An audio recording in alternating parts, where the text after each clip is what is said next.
Le 1er octobre est une journée nationale en Chine. À cette occasion, plusieurs groupes civils de Hong Kong se sont rassemblés pour manifester et exprimer leur colère envers le régime communiste chinois. Certains ont appelé à mettre fin au programme d'éducation qualifié de propagande, d'autres ont appelé à la fin de la dictature du parti unique, aux interférences du parti communiste à Hong Kong et au respect de l'autonomie de Hong Kong.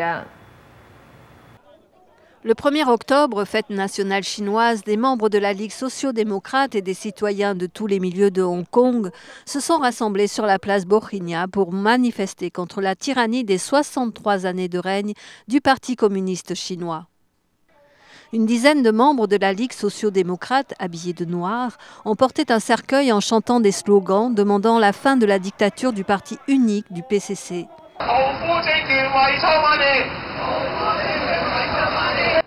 Des vagues de policiers sont arrivés sur place. La foule a été tenue à l'écart de la cérémonie de levée du drapeau.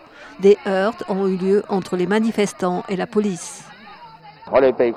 Nous avons été cernés dans une zone d'1 mètre. Cela ne faisait aucune différence avec une bête enfermée dans une cage.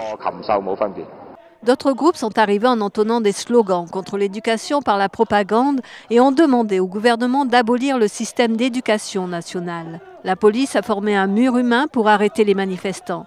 Quelques-uns ont été emmenés.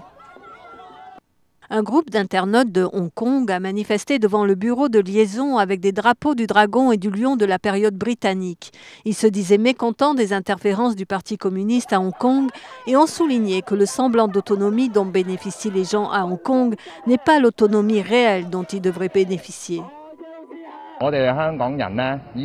Nous, les Hongkongais, avons déjà été opprimés par la Chine et le gouvernement de la région autonome spéciale pendant 15 ans. Si nous ne réagissons pas maintenant, le peuple de Hong Kong disparaîtra.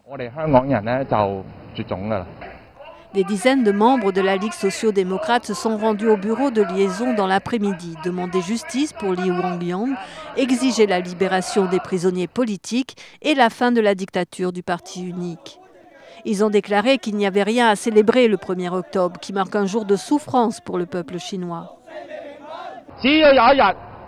Tant que le mouvement du 4 juin ne sera pas reconnu, je considérerai le 1er octobre comme un jour de mémoire. Tant que ce que Mao a déclaré, le peuple chinois s'est levé, est un mensonge, je ne reconnaîtrai pas cette journée nationale.